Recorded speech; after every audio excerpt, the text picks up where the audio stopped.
Krugerrands. As long as it's legal, you can't import this into the country. The South African Krugerrand gold coin carries the distinction of being the very first modern bullion coin ever invented, and South Africa's mint revolutionized the gold investment market when it came up with the idea to create a legal tender gold coin in a standard size of 1 troy ounce. Now, this coin is admired around the world, but what does the IRS have against it? And how does that affect the silver version? Well, we're going to talk about that and more, so stay tuned.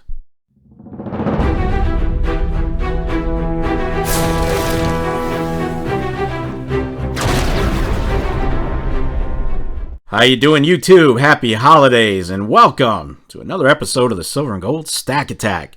I hope everyone's doing well, and I'd like to thank you for checking out the latest video here at the channel, and also for the amazing support over the year. You guys have been awesome, and I really appreciate you taking the time to be here, more than you know. So today we're going to talk about the one fault of the gold Krugerrand and why the IRS, the stinking IRS, won't allow you to hold them in IRAs, and if that also affects the silver version. What's the stigma attached to the Krugerrand that's just not fully understood?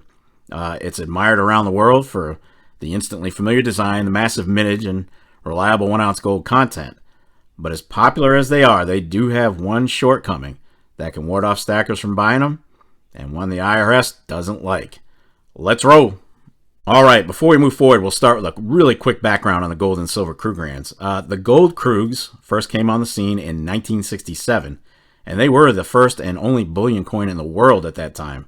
They had no face value since the legal tender amount was actually linked by the government of South Africa to the daily settled gold spot price.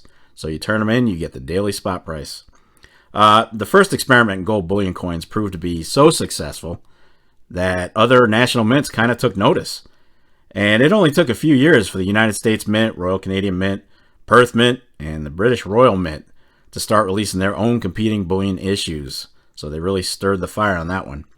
But despite the new challenges, in 1980, 90% of all gold bullion coins in the world still were Krugerrands. South Africa was great at the mass production of gold bullion coins because it produced damn near 75% of all the gold on Earth in the late 60s and 70s.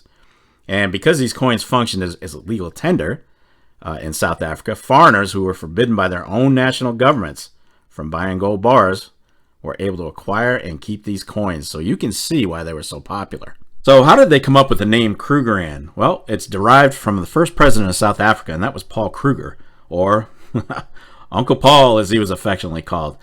Kruger was incorporated with the official name of South African currency, which was the rand, and there you have it, the Krugerrand. Kruger himself was basically a national hero, almost a folk hero, because he resisted the powerful colonial overlord of Great Britain. Now, they later honored him with his portrait on the obverse of the Krugerrand, and the reverse, of course, features the springbok antelope, which is pretty much instantly recognizable. But here's where it gets a little bit crazy, and it's part of the reason some people have a misconception about Krugerrands. In 1985, the U.S. actually banned the importation of the Krugerrand coin in an effort to pressure South Africa to end apartheid, which, if you're not familiar, in a nutshell, was basically racial segregation in South Africa. The ban lasted until apartheid ended with the collapse of the Nationalist Party right around 1995, and gold Krugerrands were once again legal to import into the U.S. So when you saw in that opening clip, Danny Glover said it's illegal to even have these in the country, that was actually accurate at the time. So let's get back to present day and the meat of this video. Why can't you add gold Krugerrands to your IRA if they're legal to be imported again from South Africa? Well, the answer is pretty simple. It's because of the gold purity. Gold Krugerrands contain a 91.67 gold purity, and that does not meet the standard of the IRS, which requires 99.5 minimum purity level. That's of all gold bullion in an IRA account. The IRS just isn't going to allow you to buy and hold Krugerrands with the IRA retirement account funds. So does this mean you shouldn't be stacking gold Krugerrands? No. Krugerrands are still excellent and affordable choices for stockpiling gold. And you can buy them just about anywhere thanks to their almost limitless availability all over the globe.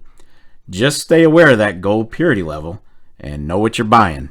So what about silver Krugerrands? Well, all things considered, these are relatively new bullion coins. They only came out in 2017.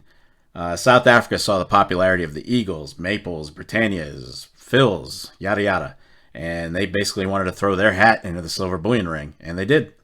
Now, they haven't been around long, but these have sold pretty well since their introduction, because they are known to be one of the more affordable government-backed silver coins.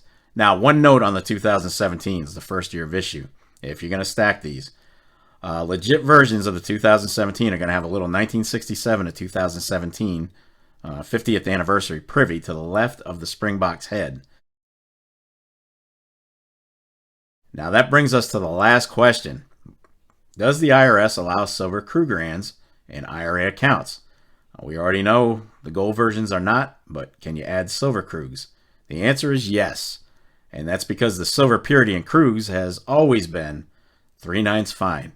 Just make sure you're aware of the silver Krugerrand's major weakness. And it is milk spotting. They can get pretty bad, guys. It's pretty bad. But overall, it is a solid stacker. Alright, so I hope that clears up the stigma that's attached to the Krugerrand. Yes, it was once banned from import to the United States. No, you can't add gold Krugs to your precious metals IRA.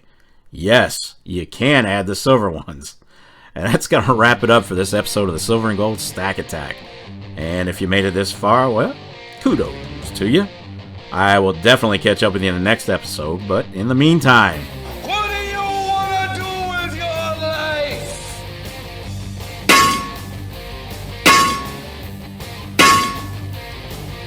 damn right, get stacked. Stay safe and be well, everyone.